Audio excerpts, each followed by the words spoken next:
Bonjour à toutes et tous, je suis Florence Blasi, je coordonne le Hub Open Source de Systématique Paris Région qui porte le salon Open Source Expérience qui nous réunit aujourd'hui.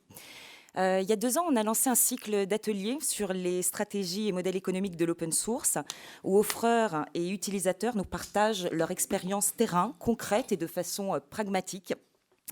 Le 6e atelier Open Source Business Lab que l'on vous propose aujourd'hui s'inscrit dans la continuité d'un précédent atelier qui s'est intéressé au passage du modèle de service à un modèle éditeur et continuité puisque c'est le cas des 4 offreurs qui vont vous présenter aujourd'hui leur stratégie pour éditer un logiciel en open source.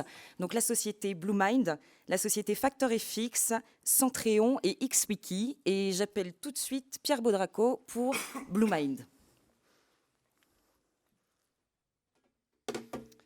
Merci Florence, bonjour à toutes et à tous. Donc, comme l'a dit Florence, cet atelier fait partie d'un cycle qu'on a pensé très opérationnel et très terrain. C'est-à-dire qu'on voit beaucoup d'études ou de grandes théories sur les modèles open source, qu'est-ce qu'il faut faire. Nous, on est parti du terrain, c'est-à-dire les entrepreneurs qui ont essayé, qui ont lancé des logiciels, qui ont très souvent commencé par des projets, et puis, ah mais maintenant j'en ferai bien un logiciel. Quels sont les écueils qu'ils ont rencontrés, comment ils ont fait face et comment ils ont adapté leur modèle économique. L'atelier numéro 2, qui était le précédent à celui-ci dans la logique, c'était un atelier où on a montré justement comment passer du service à éditeur, comment démarrer un projet et comment, au bout d'un moment, les besoins clients, les besoins d'aller plus loin, vous transforment en éditeur. Et pourquoi il fallait adopter ce modèle pour avoir un bon produit. Et donc aujourd'hui, c'est la suite, c'est 4 sociétés qui avons tous fait ce pas-là. Et donc, on va aujourd'hui vous présenter quels sont notre modèles et quels sont les écueils qu'on a rencontrés. Donc, moi, je représente la société Bluemind, donc je suis le président fondateur de Bluemind. Très rapidement, alors je mets le chrono puisqu'on a 10 minutes chacun et on va essayer de ne pas dépasser pour que tout le monde ait le même temps. Société créée en 2012, aujourd'hui on fait un chiffre d'affaires de 2,5 millions d'euros, en assez forte croissance. On est 32 personnes et on était 20 en début d'année. Et la majorité des personnes travaillent à la R&D. Donc en gros, on est une grosse équipe de R&D avec des services pour commerce, marketing, diffuser le produit, accompagner les partenaires. On a plus de 500 clients qui vont de ministères à des grands groupes privés. Alors au niveau du modèle, le logiciel Bluemind est distribué sous licence Affero GPL v3, donc une licence de la FSF. Notre modèle, on a une seule version, donc on n'a pas double version ou double licence, on a une seule version. On a opté, nous, pour avoir en fait c'est essentiellement une fonctionnalité qui n'est pas open source, qui est la connectivité au monde Microsoft. Typiquement, la connectivité à l'Active Directory, sachant que nativement, on a aussi le LDAP, qui peut d'ailleurs fonctionner même un petit peu avec AD. Et puis surtout, notre exclusivité, qui est le support d'Outlook natif, et on est les seuls au monde, à part Microsoft, à avoir été capable d'implémenter le support Outlook, toute la stack de protocoles Microsoft, pour faire marcher Outlook, comme s'ils pensaient qu'ils travaillaient avec Exchange. Et donc ça, ces 2 composants, en gros, aujourd'hui ne sont pas open source.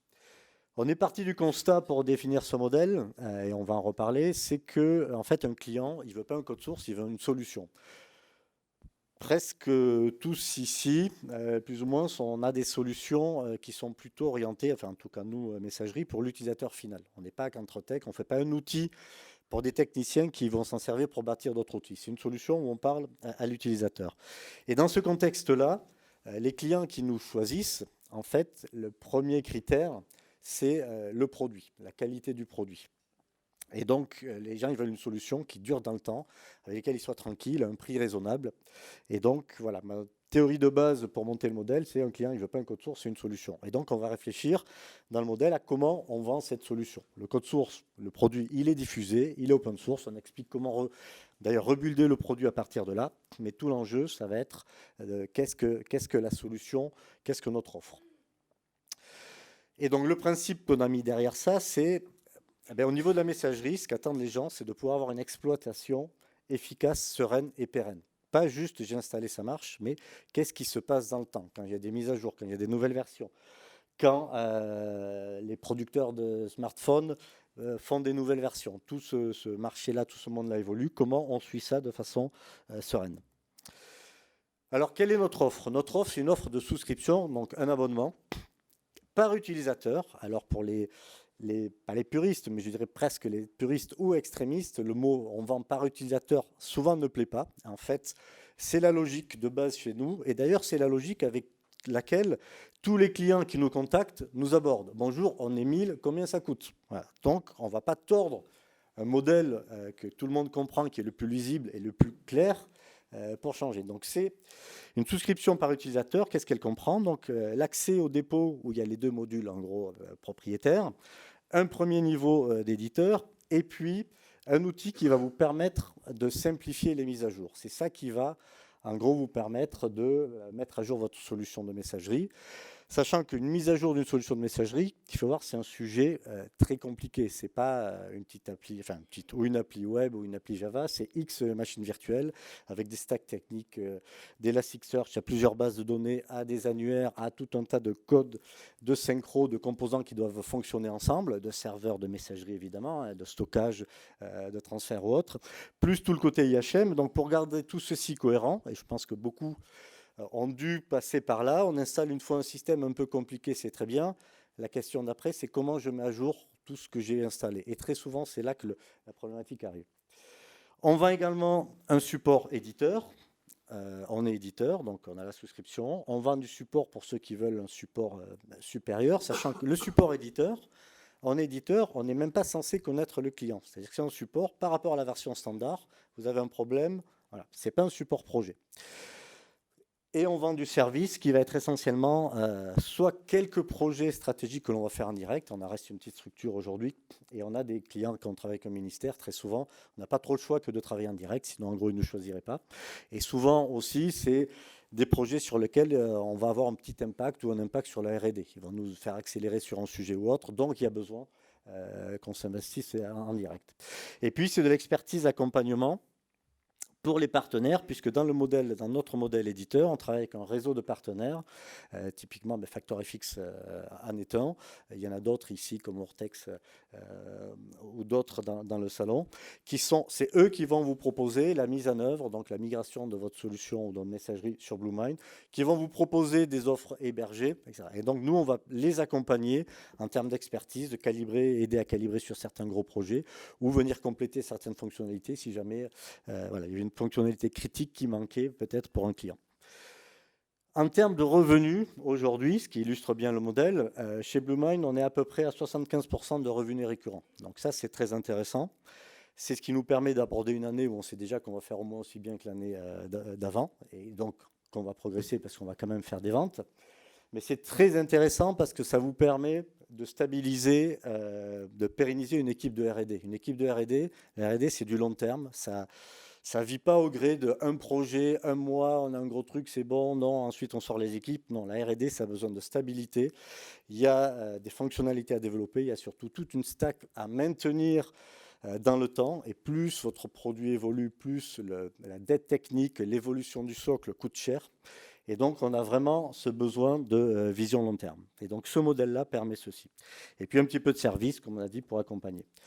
Alors, le qui, chez nous, qui développe, comme beaucoup chez les éditeurs open source, le cœur du produit est quand même développé en très, très grande partie, quand ce n'est pas tout, par l'éditeur. Alors, on va s'appuyer sur quelques composants. Nous, on a quelques composants, typiquement aujourd'hui, Postfix et Cirrus IMAP, même si, typiquement, dans les évolutions, on est en train de supprimer Cirrus IMAP pour mettre notre propre gestion beaucoup plus rapide, performante et avoir plus de fonctionnalités. Donc on développe 99% du produit cœur qui représente la majorité de la solution. On a des contributeurs, souvent, alors ça peut être de la traduction, ça peut être aussi des outils complémentaires. On a un contributeur d'ailleurs qui vient chaque année sur notre stand sur le salon avec des goodies. Mais voilà, l'écosystème que l'on va générer autour, c'est plutôt pour développer des plugins, avoir des API, arriver à bien s'interfacer, des gens qui vont nous aider sur le côté interface pour intégrer BlueMind dans d'autres produits. Qui vend? Les partenaires essentiellement. Nous, on va aider, On va mettre à disposition des avant-vendeurs, on va aider sur les ventes stratégiques, mais ce sont les partenaires qui vendent. Qui déploient également, ce sont les partenaires, à l'exception des quelques projets stratégiques que j'ai dit. Et qui supportent, il y a deux niveaux. Supporter un client en direct, le projet, c'est le partenaire. Donc c'est un logiciel dans un contexte, ce n'est pas le logiciel pur. Et le partenaire va s'appuyer sur nous pour ce qui pourrait revenir au logiciel, en gros des bugs produits. Donc le point clé, il me reste 2 minutes par rapport au temps, important à retenir de mon expérience, sachant que moi, dans une précédente vie, j'avais pareil créé un produit qui était en pur mode de service. Donc c'est aussi ce qui m'a mené cette expérience à voir toutes les limites de ce mode-là. Qu'est-ce qui fait qu'on ne peut pas devenir éditeur en ne faisant que du service? Alors, il peut y avoir quelques exceptions, mais globalement, c'est le constat. Chez BlueMind, du coup, cette expérience a permis de définir le modèle en même temps que le produit. Quand on a pensé au produit, j'ai pensé au modèle directement. Alors moi, j'avais des techs chez moi qui me disaient « Ah mais non, si le principe de mise à jour, c'est un module qui n'est pas lié, on va nous dire que… » Je dis « Non, non, le client, tant que le prix est raisonnable, tant que le cœur du produit est transparent, et c'est la clé, hein, ce qu'ils veulent, c'est un produit de qualité. Donc on va tout miser sur la qualité du produit. Et le retour des clients aujourd'hui, c'est exactement ça. C'est votre stratégie, votre produit, il est lisible. Quand une version sort, il y a tout là-dedans, tous les modules qui vont autour, tous les clients, les Outlook, etc. Tout fonctionne. Et vraiment, c'est vraiment ça qu'on apprécie. Et dans les solutions pensées pour utilisateurs, bah, c'est un petit peu ce que je viens de dire, hein, c'est la qualité du produit, c'est ce qui prime. Ne vous méprenez pas. Le choix se fera d'abord par l'utilisateur. Est-ce que votre produit plaît? Est-ce qu'il séduit la direction? Est-ce qu'il séduit les commerciaux? Est-ce qu'il séduit les VIP? Est-ce qu'il fait le job? Est-ce qu'il va marcher avec l'iPhone du PDG, etc. Donc ça, c'est le point clé. Et pour faire un bon produit, il n'y a pas de secret, il y a un métier, ça s'appelle éditeur. Donc toutes les stratégies d'essayer de maintenant faire de service, on va le contourner. Moi, mon expérience, c'est que en général, c'est voué à l'échec. Il faut arriver à assumer ça. Mais par contre, il faut trouver sa clé qui va déclencher la vente de la solution. La vente de la solution, ce n'est pas la vente du code source. Le code source, il est transparent. Mais le client, il n'a pas besoin d'un code source. Il a besoin d'un truc qui marche, qui fait le job, sur lequel il ne va pas avoir à intervenir tout le temps. Et du coup, j'ai pris un dernier exemple qui exprimait ça. Alors bon, c'est un peu la mode Elon Musk en ce moment, mais c'était avant tous les sujets Twitter, qui exprimait quelque chose que je trouve très réel, qu'on pourrait adapter ici. C'est qu'en fait, passer d'un projet où j'ai une version, un client, etc., je peux tout faire au tournevis à la main, à un produit donc industrialisé avec des dizaines ou centaines de clients, et bien en fait, c'est beaucoup plus compliqué d'industrialiser et de croître et de passer à l'échelle que de faire un projet. Donc c'est ce qu'il disait, c'est voilà, faire la machine qui fait la machine, c'est 1000 fois plus compliqué que faire le premier proto. Et je m'arrête là pour moi. Voilà. Merci beaucoup Pierre. Et Yannick Seller pour Factor FX. Je mets le chronomètre aussi. C'est 10 minutes. Bonjour à tous. Alors donc moi je suis Yannick Seller, je suis le CEO de Factor FX, donc qui est... c'est moi qui fais le passage. Tac. Ça va être mieux comme ça. Donc CEO d'une structure qui s'appelle Factor FX, qui est un hybride entre intégrateur et éditeur. Pierre en a parlé tout à l'heure sur la partie intégration. Moi, je suis devenu éditeur sur le tard, mais on y viendra tout à l'heure. Très rapidement, pour la Carto, on est 25 collaborateurs, je crois, depuis aujourd'hui. 25% de nos effectifs sont R&D. Quand je dis R&D, là, je parle vraiment de la R&D technique, donc plutôt des développeurs, pour le coup, sur la partie éditeur. On est une structure qui fait 2,5 millions de chiffre d'affaires, pour ceux que ça intéresse. Mais ce qui est intéressant, c'est qu'en tant qu'hybride, aujourd'hui, on fait 40% de ce chiffre d'affaires sur l'édition d'OCS, et en tout cas sur les services associés au modèle d'éditeur d'OCS Inventory. Initialement, OCS Inventory plutôt dédié, c'est un logiciel qui fait de l'inventaire de parc et du télédéploiement. Donc pour le coup, il a plutôt une vocation à être un logiciel pour les techniciens finalement, contrairement à ce qu'on a vu tout à l'heure avec BlueMind, où l'idée c'est qu'on va vers l'utilisateur final. Nous, on doit plutôt séduire les techniciens et leur rendre la vie plus facile. L'inventaire de parc, ça a du sens quand on a des parcs importants pour le coup. Et donc notre marché était quand même relativement restreint sur les grands parcs, les très grands parcs en France. Et donc on avait plutôt une cible grand compte partagée à 50-50 à peu près entre le public et le privé.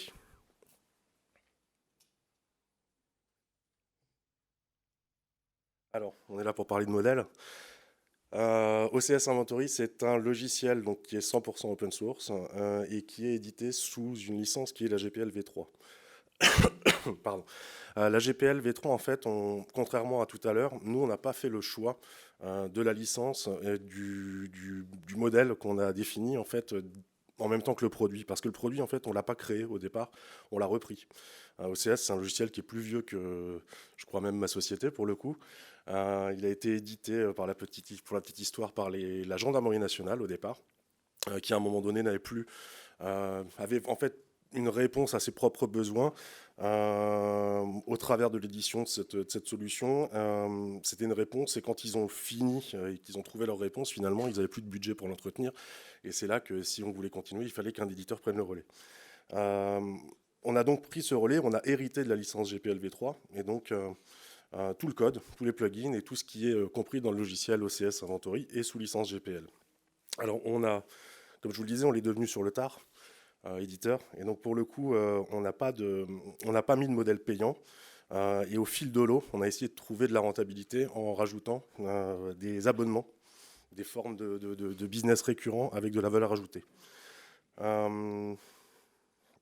Donc ça fait au fil de l'eau, hein, c'est ce que je disais tout à l'heure, c'est-à-dire qu'on avait vraiment le modèle, je pense que tous les éditeurs open source d'il y a quelques années connaissent ces travers-là. On avait un logiciel qui était gratuit, utilisable par tout le monde, et puis on essayait de vendre du service autour, de la formation, du support. Finalement, plus on fait de support, plus il y a de problèmes. On n'avait pas vraiment cette vraie casquette d'éditeur, et on n'était pas très assis et très assumé finalement sur le côté éditeur d'un logiciel à 100%, même s'il est open source. Donc aujourd'hui, il y a une seule version d'OCS, je vous disais tout à l'heure. Il y a une seule version, mais il y a ce qu'on appelle aussi une version pro. C'est exactement le même code, il est tout à fait ouvert, mais c'est la seule version qui est supportée par l'éditeur, donc nous-mêmes. Et donc la roadmap est participative. Donc en fait, tous nos gros clients vont rentrer dans le process de participation à la roadmap, ce qui fait qu'on reste un logiciel collaboratif pour le coup.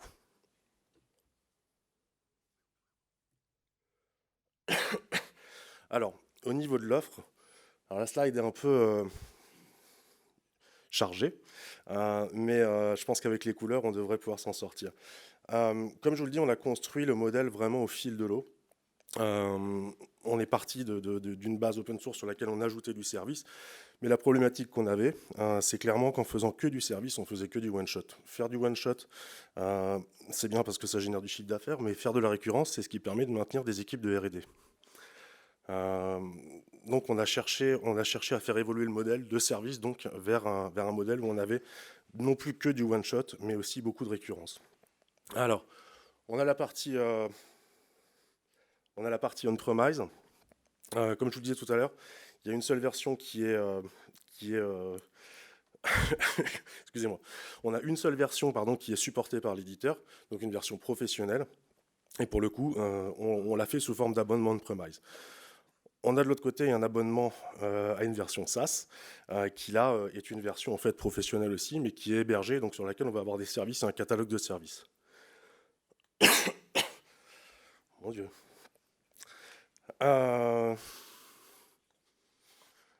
Alors, excusez-moi, j'ai perdu un peu le fil de ce que je présentais, mais ça peut arriver.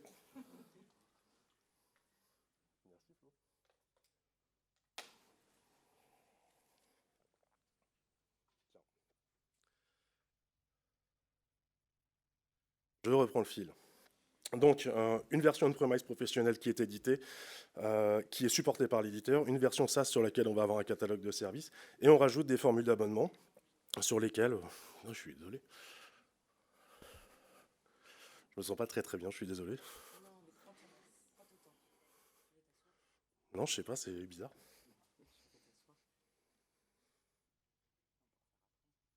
Ouais, je vais peut-être reprendre après. Va t'asseoir tranquille. Et on te reprend. Non, merci.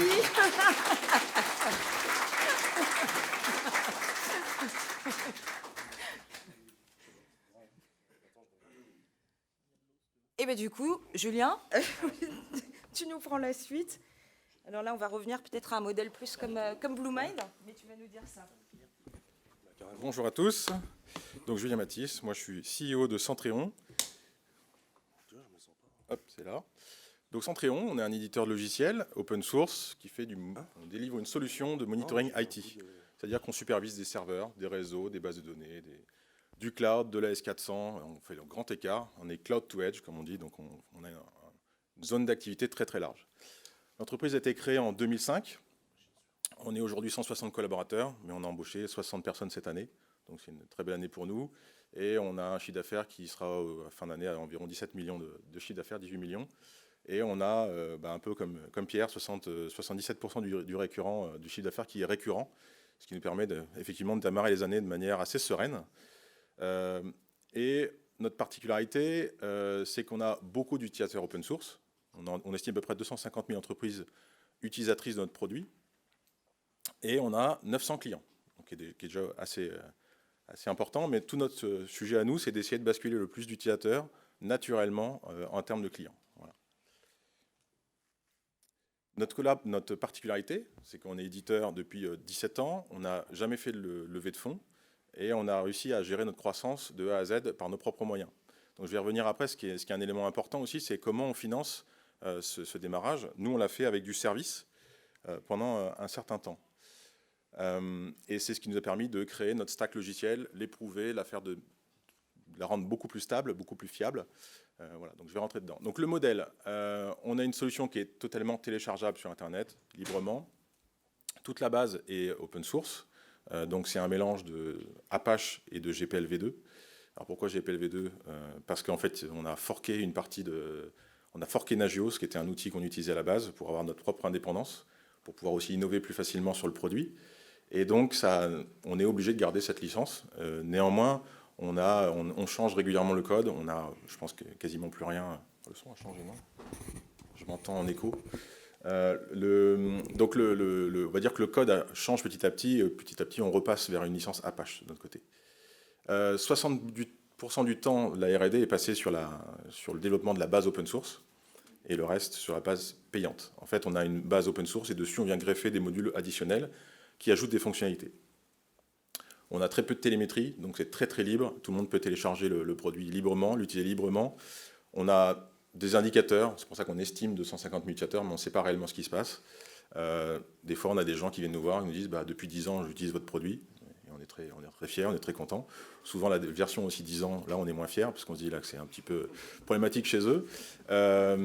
Et en fait, l'objectif, c'est de les emmener vers plus de valeur, plus de qualité. On a environ 6000 téléchargements par jour, ce qui fait, on avait calculé à peu près un Centréon qui démarre toutes les 2 minutes. Et notre force, c'est d'avoir de nombreux prescripteurs dans les entreprises qui, finalement, viennent dans une entreprise, installent le produit, le déploient. C'est vraiment une démarche très technique, très compliquée. Souvent, changent d'entreprise et vont ensuite la redéployer Centréon dans une autre entreprise. Voilà, c'est ce qui fait toute notre croissance. Donc, on a à peu près 250 000 utilisateurs dans 60 pays. Et sur la partie vente de software, donc, on a une version donc, payante qui vient se greffer sur la base open source, qui amène plus de fonctionnalités. On la vend sous forme de souscription. Longtemps, on l'a vendu en licence perpétuelle avec du support. Officiellement, on n'en fait plus, sauf pour les cas qu'il les nécessite. Un peu secteur public, de milieu bancaire, ils n'aiment pas trop la souscription. Donc on garde encore cette ligne-là dans notre bon de commande, dans nos bons de commande, mais c'est plus du tout ce qu'on veut. Ça nous a longtemps porté, puisqu'en fait la licence perpétuelle permet de créer vraiment un afflux de cash qui permet d'embaucher des équipes, structurer une R&D, un service de support. Mais aujourd'hui, la souscription nous amène le récurrent qui nous emmène vers quelque chose de plus vertueux. On a un support éditeur. Bien sûr, beaucoup de supports se passent aussi sur notre plateforme communautaire. On a une plateforme qui permet aux gens de s'entraider, de contourner les points de blocage, de remonter des bugs, etc. Et puis, pour nos clients, on a une équipe Pro Services. Donc, c'est une équipe de consultants d'une 15aine de personnes. Centréon va uniquement faire des petits projets. Donc, la moyenne le nombre de jours de projet, c'est environ 5 jours chez nous. Et en fait, derrière, on travaille avec des partenaires qui, eux, ont plus de temps, un business model vraiment dédié aux services. Ils vont pouvoir aussi embaucher plus facilement des équipes pour faire du service. Alors là, souvent, on fait de la vente avec ou ils font directement. Voilà. Je n'ai pas mis de chrono, donc je ne sais pas. Notre offre. Donc, on a une autre offre open source. Les gens font ce qu'ils veulent. C'est du do-it-yourself. il n'y a pas de limitation, et le support est totalement communautaire. Donc ça, c'est vraiment tout ce que vous pouvez faire librement sur Internet. À savoir que c'est assez compliqué. Comme dit Pierre tout à l'heure, il y a beaucoup de serveurs, il y a des flux à ouvrir, c'est de la supervision, donc on doit être connecté à tout un tas d'équipements sur des réseaux plus ou moins sécurisés, totalement découpés. Donc là, il y a un vrai boulot d'administration de système assez complexe. Il y a pas mal de choses à gérer et c'est un peu contraignant. Mais néanmoins, il y a beaucoup d'utilisateurs qui le font parce que c'est très ludique. Souvent, c'est un stagiaire qui commence ça dans un stage de fin d'études. Puis après, ça passe en prod sans savoir réellement comment ça va passer en prod, mais ça reste là et ça marche bien. Nous, ce qu'on a créé, c'est 2 offres additionnelles. La première, c'est la version IT. Donc en fait, c'est tout ce qu'il y a dans l'open source, mais packagé.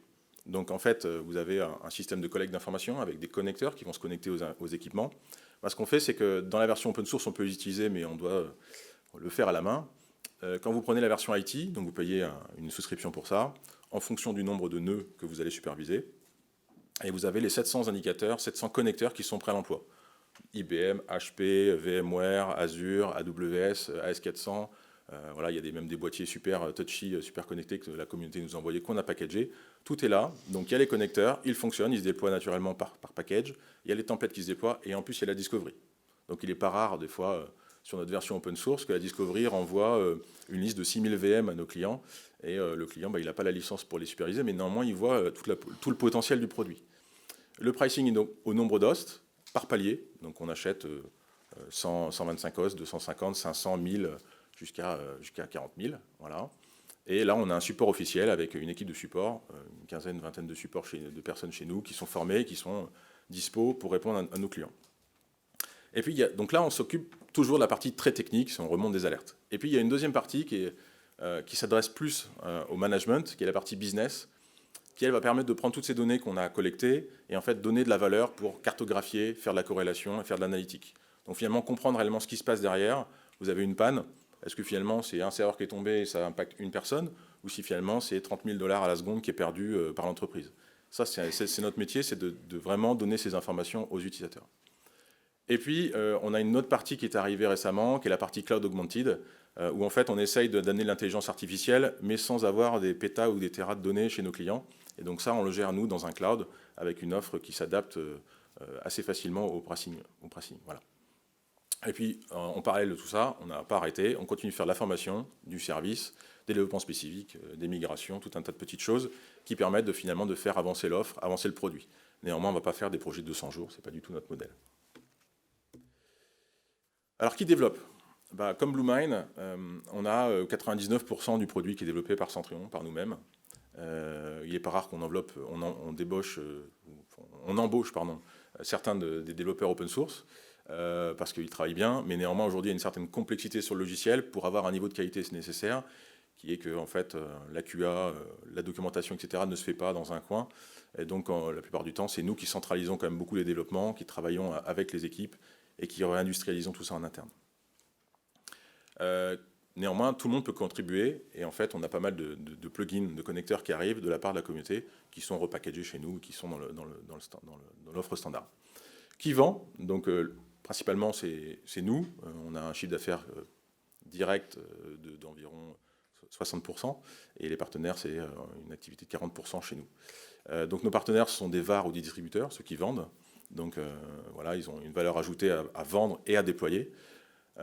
Et en gros, Centrion est ouvert à la création d'un partenariat beaucoup plus puissant, beaucoup plus fort, puisqu'en fait, on sait qu'on se développera à l'international uniquement via les partenaires. Donc aujourd'hui, on a des subsidiaires, enfin des filiales à l'étranger, donc au Luxembourg pour la partie Benelux, en Suisse pour l'Allemagne, Suisse, Autriche, en Italie et au Canada pour la partie North America. Et c'est là où on fait tout en indirect. Voilà, là, on force le trait pour vraiment tout faire en indirect. Qui déploie? Alors beaucoup de gens déploient eux-mêmes, mais nous on peut déployer aussi avec nos petites mains, mais à hauteur de 5 jours. Donc souvent on installe, on déploie stratégiquement 2-3 éléments, on montre comment ça fonctionne, et c'est le client qui déploie son projet. Nos partenaires ont plus l'habitude de faire des gros projets, 30, 50, 100 jours, ce qui n'est plus du tout notre modèle économique. Même si on l'a fait pendant 10 ans, on ne sait plus tout ce qu'on fait. Et le support, alors là c'est un mode un peu hybride. À la base on était très précautionneux sur le sujet, on voulait vraiment gérer tous les niveaux de support, donc on a un support niveau 1, niveau 2, niveau 3. Maintenant on laisse aussi à nos partenaires le soin de faire du niveau 1 et certains du niveau 2, c'est-à-dire qu'ils prennent les problèmes il commence à essayer de les contourner, mais quand ça va un peu trop loin, c'est nous qui prenons la suite. Voilà. 1 minute. Waouh. Pour revenir sur l'histoire et sur notre évolution, on est parti nous vraiment en 2005 d'un mode très pur, très open source, très ouvert. Les gens faisaient ce qu'ils voulaient. Et donc, on gagnait notre vie uniquement avec du service. Donc là, on a fait une croissance de 10% par an.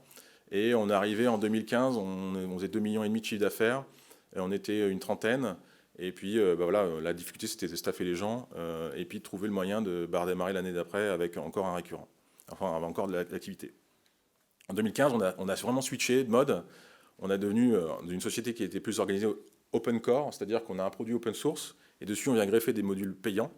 Ces modules, on les avait développés avant, mais en fait, on avait des concurrents à l'époque, sur la partie 2005-2015, qui étaient des sociétés de services qui utilisaient notre produit et qui vendaient moins cher que nous et qui venaient nous concurrencer. Donc nous, on avait notre petit truc à nous, c'était nos modules qu'on filait aux clients en disant « Si vous bossez avec nous, vous aurez un truc supplémentaire, c'est les modules, et personne d'autre peut vous les donner ». Ce qu'on a fait en 2015, c'est qu'on a commencé à les vendre, puisque finalement, on s'est rendu compte qu'ils voulaient plus de valeur sur ces logiciels, sur ces add-ons, et ça en a en fait défini des nouvelles offres qui sont IT et business que je vous ai présentées juste avant. Donc en fait, on a transformé vraiment le modèle avec toujours l'open source à fond, mais de l'open core qui vient se greffer dessus, un module fonctionnel additif. Et on fait toujours du service. On est passé de 10% de croissance à 35-40 par an. Et puis en 2020, juste avant le Covid, on a acté un changement encore plus fort, c'est de passer vraiment en full récurrent et avoir en plus le cloud. Alors, le cloud dans notre métier, c'était un peu compliqué. Les gens, ils ont du mal à connecter le cloud avec leur infra interne, leur switch, etc. Ne communiquent pas direct avec le cloud, donc c'est un truc assez qu'on a retardé, parce que finalement, il n'y a pas une demande forte. Aujourd'hui, il y a une demande forte du cloud pour nous. Les clients y vont, mais encore doucement. Voilà, c'est plus fort, on va dire, à l'international. Donc là, on sort une offre cloud en 2023. On a déjà des clients qui sont dessus, qui tournent, qui testent le produit, qui le valident. Néanmoins, on a un objectif de 50% de notre chiffre d'affaires en 2026 sur l'offre cloud. Et on sait qu'à l'international et pour les partenaires, ça va être aussi un enjeu très fort. Donc on garde l'on-prem, on garde le cloud et on développe le cloud. Et on sait que demain, ça va être ce modèle-là qui va rester, puisqu'il n'y aura jamais ou on-prem ou cloud. Ça sera un mode hybride. Voilà, donc pour résumer, pendant 10 ans, on a fait du service pour apprendre à grandir, pour définir notre offre. Ensuite, on a basculé vraiment. Au début, on vendait de la licence perpétuelle, et puis après, on a vendu de la souscription. Et puis maintenant, on est dans un mode vraiment un peu plus pur au niveau du récurrent. Voilà.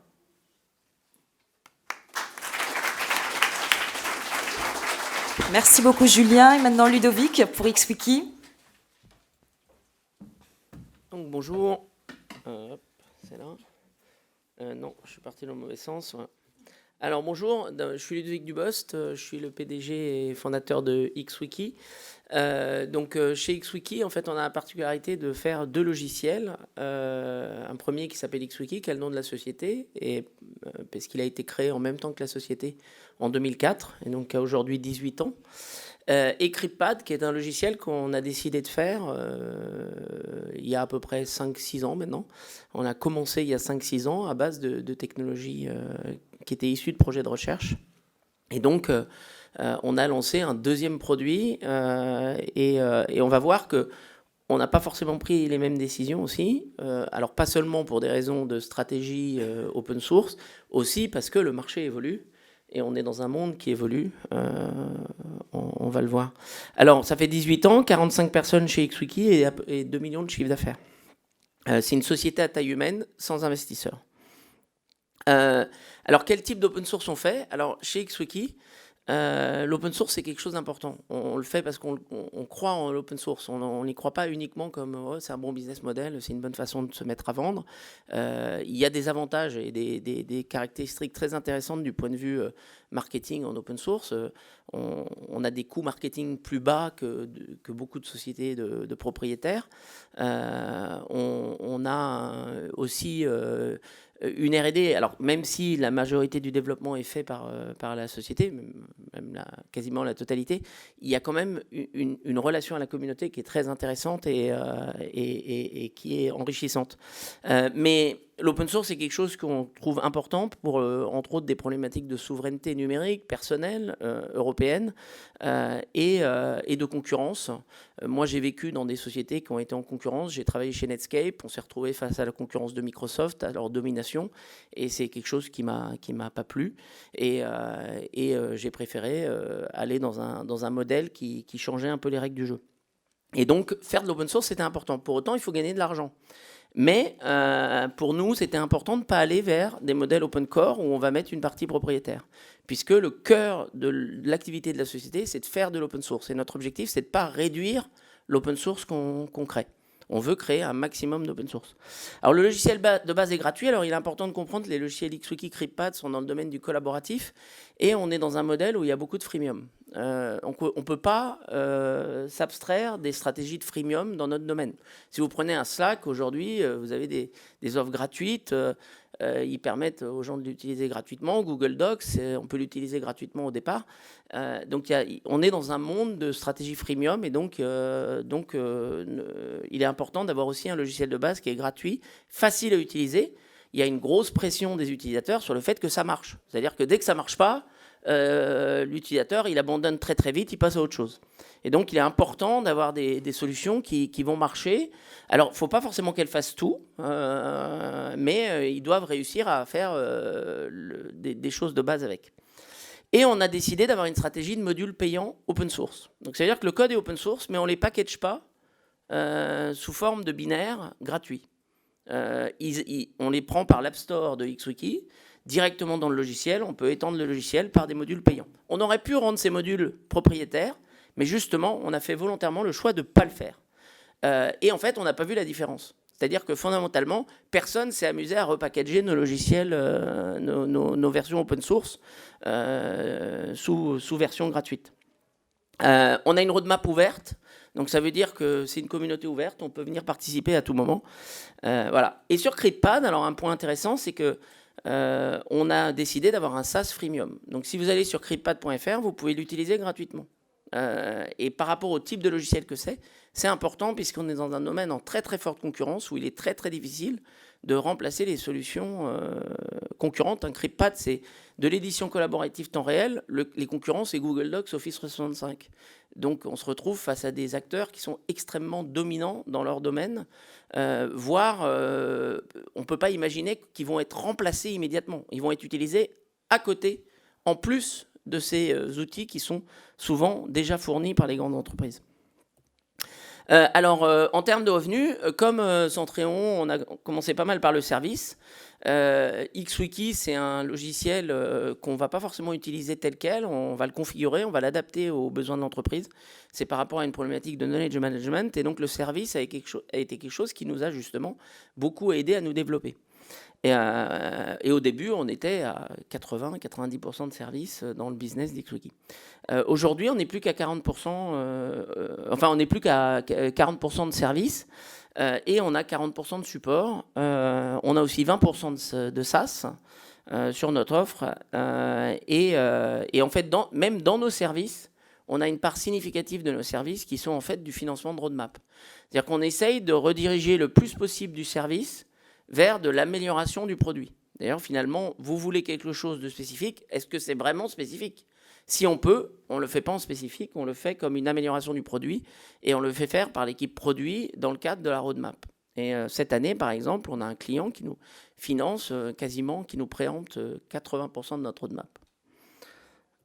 Je suis parti dans le mauvais sens. Alors, on est principalement développé par XWiki, mais on a des financements des clients. Donc la contribution, elle est plus dans le modèle aussi de relation qu'on a avec les clients. Ce qui est intéressant avec l'open source, c'est qu'on peut avoir un modèle gagnant-gagnant. En fait, ce que les clients apprécient aussi dans le modèle open source, c'est l'idée d'avoir un peu plus le contrôle que face aux éditeurs propriétaires. En fait, il y a une énorme frustration des clients du manque de contrôle qu'ils ont sur les éditeurs propriétaires. Et comme le dit Pierre, les clients, ils veulent des solutions. Et ils ne veulent pas que ça soit gratuit. Ce n'est pas la priorité. Ce qu'ils veulent, c'est que ça marche. Par contre, ils ne veulent pas non plus qu'on les roule ou qu'on les roule dans la farine. Et donc, ce qu'ils ne veulent pas, c'est qu'on leur dise ça coûte X, et puis ensuite, 5 ans plus tard, ça coûte 10X ou 5X. Et c'est ce qui se passe en fait avec les logiciels propriétaires et les offres SaaS. Il y a beaucoup d'offres SaaS qui commencent avec des offres extrêmement avantageuses, voire gratuites. Et puis petit à petit, on monte les prix, on ferme, on augmente le prix, etc. Et ça, c'est quelque chose que le client n'apprécie pas. Mais si on rentre dans une relation avec le client qui est une relation de transparence et on lui donne un certain pouvoir, c'est-à-dire le pouvoir de s'en aller et de dire bah, si vous commencez à nous faire des offres qui ne sont pas acceptables, on a la possibilité de s'en aller, mais en fait, ils ne s'en vont pas. Et eux, ils ont besoin que ça marche et que ce soit garanti par des fournisseurs professionnels qui vous garantissent que ça marche. C'est ça la priorité. Donc, ils n'ont aucune envie de ne pas vous payer. Par contre, il peut y avoir des phénomènes où, s'il est possible de ne pas payer du tout, c'est-à-dire que si finalement le client se dit mais quel est le service exactement que j'ai, si le logiciel marche trop bien, qu'il n'y a pas besoin de support, il peut se dire bah, finalement, est-ce qu'il y a vraiment besoin de payer? Et c'est là où les modules payants sont utiles à créer une petite relation qui dit bon ben là finalement il n'y a pas le choix, on est obligé de payer. En fait on paye le module payant, mais en réalité ce qu'on paye c'est la totalité de la solution. Et si le prix est raisonnable, il n'y a pas de problème avec les clients. Et ça, on l'a appris au début, on n'avait pas ces modules payants. Ça nous rendait plus difficile les discussions autour du support. Et en fait, en rajoutant ces modules payants, on a pu faciliter beaucoup plus la relation avec les clients. Ça nous a permis aussi d'avoir un débat avec les clients sur le financement d'un produit open source. C'est-à-dire le fait que c'était pas gratuit de le développer. Et parce que finalement, il y a beaucoup de gens, ils se disent oh tiens, ben c'est gratuit, donc ça marche, donc c'est bon. Mais en fait, ils n'ont aucune idée de comment ça se passe effectivement chez l'éditeur, les efforts qui sont faits pour avoir toute cette offre qui est faite. Et donc, le fait d'avoir cette discussion sur les modules payants, sur le modèle économique, sur comment ça fonctionne, a permis d'avoir des relations aussi plus saines avec les clients en leur expliquant comment ça fonctionne, comment on arrive à financer le logiciel et à faire les choses. Ça nous a permis aussi, par exemple, de décider de faire des offres de support 3 ans. Et en faisant ça, on a créé aussi des financements à plus long terme pour l'entreprise. Une autre chose qu'on a fait qui est extrêmement intéressante, que je trouve extrêmement intéressante, c'est de dire si vous voulez du service et pas de support, bah, vous allez payer le service 50% plus cher. Et en fait, rien qu'en faisant ça aussi, on a créé le débat avec le client. Bah finalement, oui, très bien, vous voulez du service, vous pensez que le logiciel est gratuit, qu'il se fait tout seul. Bah non, mais vous allez contribuer par le fait de payer plus cher ce service. Et en faisant ça, ça marche assez bien. Alors côté CryptPad, on a du SaaS freemium et on fait de la vente en ligne aux individus et on a des offres packagées pour les petites entreprises. Donc on est plutôt dans une démarche de vente en cloud aux individus. Alors l'évolution, comment ça va? Alors le support et le service, et ça a été dit par mes collègues, c'est quelque chose qui nous a permis de nous développer, entre autres de nous développer sans financement, et ça c'est quelque chose qui est très important, mais on voit qu'à un moment donné, bah, s'il y a plus de demandes des clients, on n'est pas capable de répondre. Et c'est difficile de scaler. Alors ça serait intéressant de passer par des partenaires, mais c'est pas si facile que ça. C'est-à-dire que créer une bonne relation et un bon partenariat avec les partenaires n'est pas quelque chose qui est facile. Nous, on a vu que ça nous coupait un peu de la relation avec les clients et que dans nos types de logiciels, c'était important aussi d'avoir une relation avec les clients pour comprendre comment faire évoluer le logiciel. Donc la partie partenariat, c'est quelque chose qui n'est pas facile, qu'on veut faire pour autant. Donc pareil un peu pour l'international. En Allemagne, aujourd'hui, on commence à monter des partenariats, mais il fallait aussi que le logiciel atteigne une certaine maturité pour commencer à arriver à créer ces partenariats. Donc on a de plus en plus de ventes de support. Les applications payantes sont un point d'entrée et c'est quelque chose de vraiment important dans la stratégie d'XWiki. Et on a un SaaS qui est aussi en croissance. Alors le SaaS, c'est un modèle extrêmement intéressant. Pour XWiki, c'en est un. Alors il ne faut cependant pas négliger la complexité du SaaS. Nous, on a des offres SaaS face aux clients américains. On se prend les questionnaires de sécurité qui font 400 pages. On a eu un questionnaire de 500 questions où il fallait tout faire, crypter, chiffrer 5 fois les données. Enfin, c'était extrêmement complexe. Et à la fin, en fait, ils disent bah, finalement, en fait, c'est en Europe, on ne peut pas. Donc, il ne faut pas croire que le SaaS, c'est quelque chose de si facile que ça. Ça coûte cher. Il faut le mettre en œuvre. Par contre, ça a été quand même très important dans notre stratégie parce qu'en mettant un SaaS facile à tester, ça a généré un système de démo très simple. Et donc, chez XWiki, vous allez sur XWiki, vous créez un XWiki en test pendant 30 jours en 5 minutes et vous avez votre wiki et vous pouvez tester. Et ça nous fait un cycle de démo beaucoup plus simple pour les clients plutôt que d'installer chez eux ce qui est plutôt l'apanage des techniciens. Alors sur CryptPad, on est en pur SaaS finalement. Alors, on peut installer CryptPad chacun sur ses serveurs, mais on laisse faire ça, et ça, c'est plutôt une démarche de liberté et de mise à disposition du logiciel aux activistes, aux individus et aux gens qui veulent se débrouiller. Mais la stratégie aujourd'hui de vente, elle est d'abord vers le SaaS. Alors après, on est en train de développer aussi une stratégie d'entreprise, mais pour pouvoir développer une stratégie d'entreprise sur CryptPad, on avait besoin que ce logiciel aussi gagne en maturité, et c'est le SaaS qui nous permet de le faire. Alors pourquoi pour CryptPad c'est une bonne stratégie? C'est qu'on a mis dans CryptPad aussi, et dans CryptPad naturellement, il y a une stratégie de viralité. Donc c'est un freemium qui fait que vous créez un pad, vous le passez à vos amis, et il y a une stratégie de viralité, et donc ça nous crée une base d'utilisateurs et fait connaître le logiciel dans un domaine, je rappelle, est extrêmement concurrentiel. Mais on est en train d'aller vers des offres entreprises aujourd'hui, mais il fallait atteindre cette maturité. Voilà. Merci.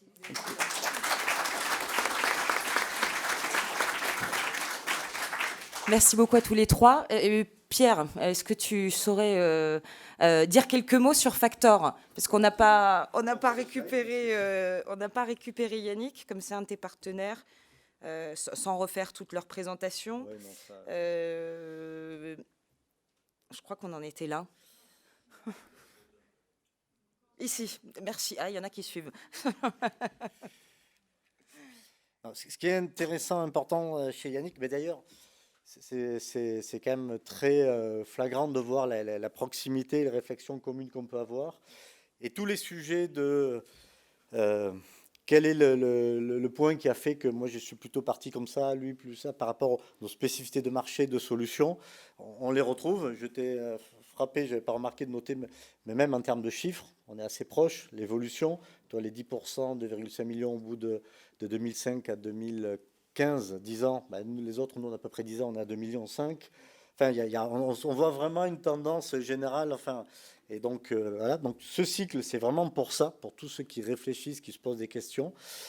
Et sur Factor, dans ce que disait Yannick, une de leurs particularités, c'est que OCS, donc en tant qu'éditeur d'OCS, leur cible, c'est pas tout le monde, c'est essentiellement les très grandes entreprises. Donc leur cible, elle se compte, alors pas sur les doigts d'une main, mais c'est peut-être 100 entreprises ou, en France sur lesquelles eux vont pouvoir intervenir. Du coup, c'est plus compliqué de travailler avec des partenaires, alors des partenaires que commerciaux, mais de monter vraiment un réseau de distribution. Et donc eux, comme il l'a dit, vivent beaucoup du service, le produit de open source, et ils vivent du service.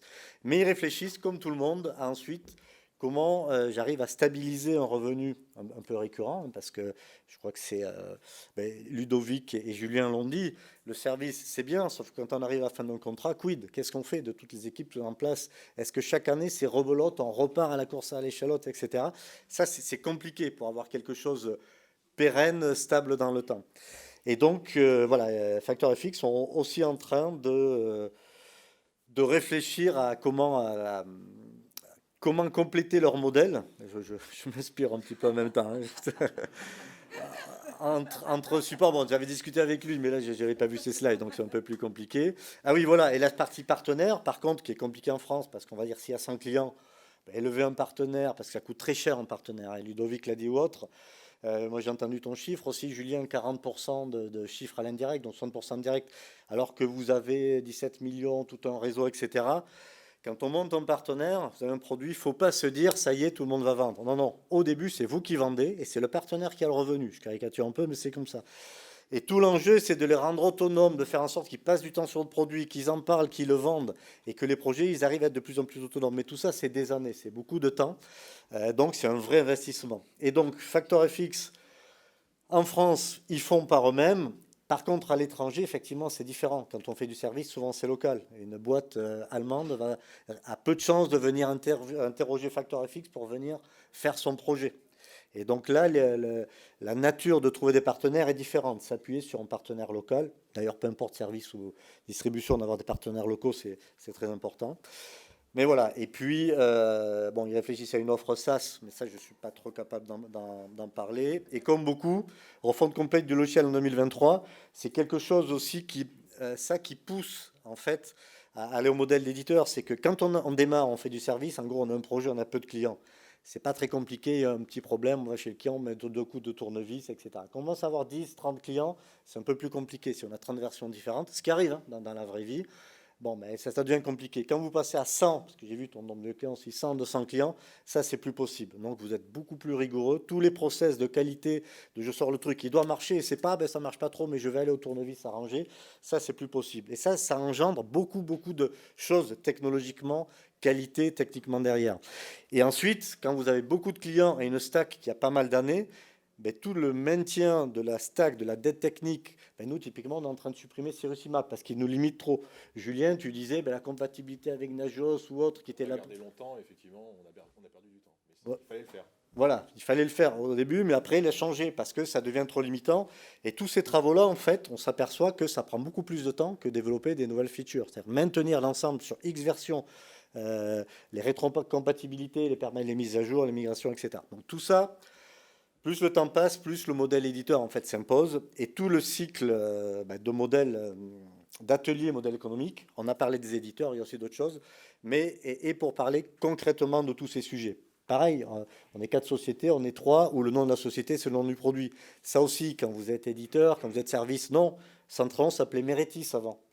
Et puis, comme beaucoup, moi, c'était ma deuxième société. Donc, là, je me suis dit, non, je vais être éditeur, nom du produit égale nom de société. C'est pareil, sauf si vous êtes multiproduit. Mais ça, c'est un facteur clé, parce que dès que vous communiquez, ben, faire un mail avec @Mérétis, ça ne parle pas forcément. On me demandait si je connaissais les développeurs de Centrion. Voilà, par exemple. Alors que c'est quand même une boîte assez connue. Et ça, c'est vraiment des éléments clés pour aider à grossir. Et donc, tous ces sujets-là, partenariat, nom, modèle, part de service, etc., c'est les sujets qu'on aborde lors du cycle de façon très concrète. On ne parle pas de la grande théorie communautaire, etc. C'est le retour terrain qu'on ensuite confronte avec le côté théorique. Ça, c'est bien, mais dans la réalité, ben, ça ne marche pas, comme vous l'avez vu. Au bout d'un certain temps, le modèle, l'open source, c'est que du service avec de la formation, du support et des projets. Mais on ne connaît pas beaucoup d'éditeurs au bout de pas mal d'années qui en sont restés à ce modèle-là. Voilà. Donc tout ça, c'est ce qu'on continue d'aborder. Merci. Merci beaucoup, Pierre. Merci à tous. Je rappelle juste que vous avez, parce qu'on va devoir, je crois qu'on n'a pas le temps pour des questions, Elisa, on va devoir laisser la place aux autres. Je vous rappelle juste que du coup, vous pourrez retrouver les 4 sociétés et les 4 chefs d'entreprise aussi sur le stand. Ils ont tous un stand sur le salon, donc n'hésitez pas à passer les voir. Voilà. Merci beaucoup. Merci beaucoup. Vous avez une sacrée masterclass là.